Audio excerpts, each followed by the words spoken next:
Good day everyone, welcome back to GMG Chess. This is Coach Gerald. Today, let's analyze one of the best games of former world champion Alexander Alekhine.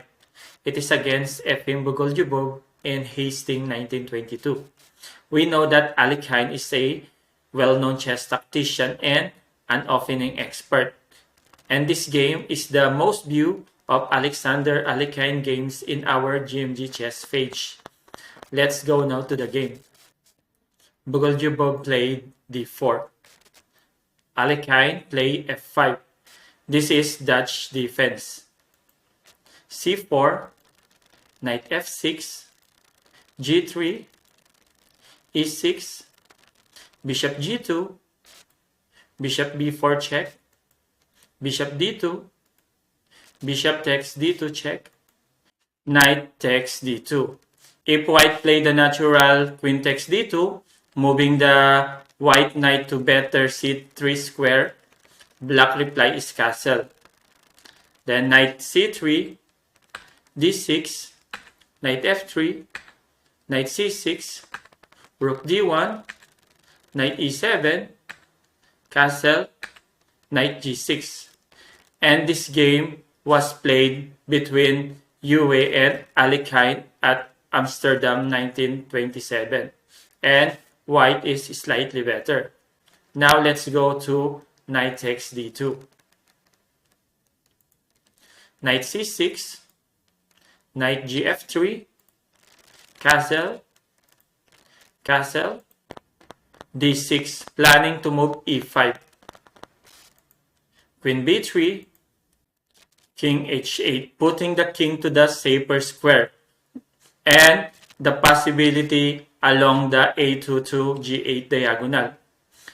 And a5 is interesting, chasing the white queen, and after 10 a4, then black knight has an outpost at b4. Queen c3. This one is a dubious move. The best try is d5, pressuring the black light bishop and the black knight. e5. Proceed to the flank. e3. If e takes d5, d takes c5, white cannot capture knight takes e5 because the knight at d2 is hanging. Again, a5, securing the b4 because white is planning to move b4. That's why a5 is a prevention. b3. If a3, then a4. Queen e8. This is a normal move, protecting the e5 pawn. At the same time, black can go to h5 later. a3, queen h5, h4. If white capture d takes e5, d takes e5, knight takes e5, knight takes e5, queen takes e5, then knight g4 with devastating effect. Double attack the h2 and the queen at e5. If white proceed with b4, expanding at the queen side, then e4, chasing away the knight. Then b5, if knight a1, a takes b4, a takes b4, rook takes a1, queen takes a1, then knight takes b4, a solid pawn. After b5, knight e7, knight e1, knight g4 with initiative and space advantage. After the game h4, then knight g4, knight g5, bishop d7, simply develop the bishop, f3. If bishop takes c6, exchanging the active piece that protect his king is not a good idea. After bishop takes c6, bishop takes c6, f3, knight f6, d takes e5, d takes e5, queen takes e5, h6, knight h3, rook fe8, queen takes c7, then queen g6. Black is slightly better. And the threat is rook takes e3 or moving away the white queen that protect the g3 pawn. Either rook ac8, then if queen d6, rook c to d8, queen c7, rook d7.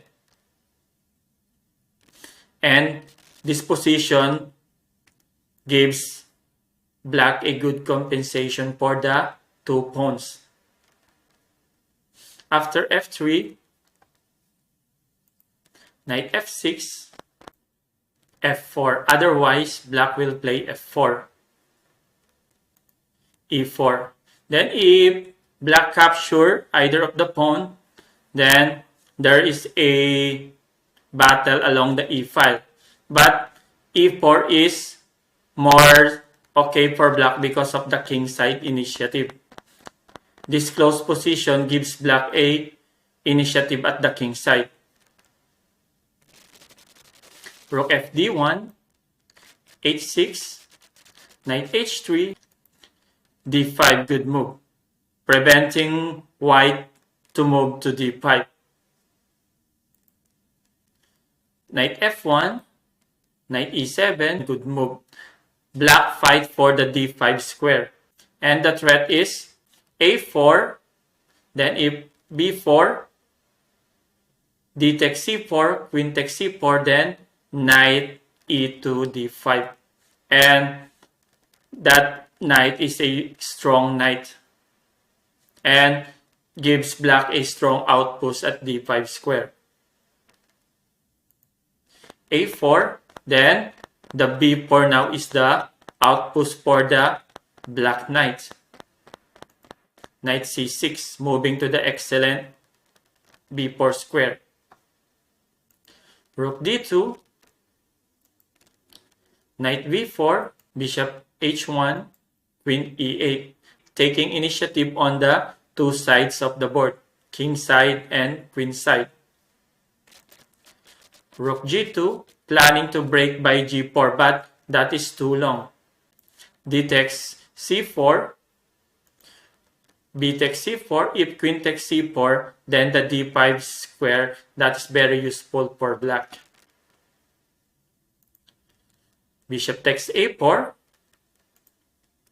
knight f2, bishop d7, again securing the g4. Knight d2, b5, good move. Now, black has control over the d5 square. And black can occupy the d5 square with knight. Knight d1, knight d3. White can restore the material, but the activity of black pieces has decisive effect. Rook takes a5. If c takes b5, bishop takes b5, rook takes a5, knight d5. Now, black has control in the important and decisive d5 square. Queen a3, rook takes a5, queen takes a5, queen c6. And black has full control in the queen side. And all black pieces can go to the white major camp.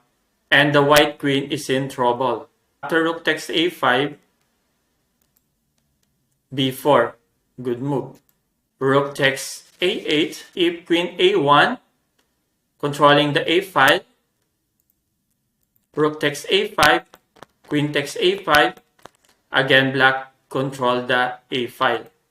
Queen takes a8, rook takes a8. Black rook will move to a1 with decisive effect. After rook takes a8, b takes c3, an excellent move. And the pawn will be promoted.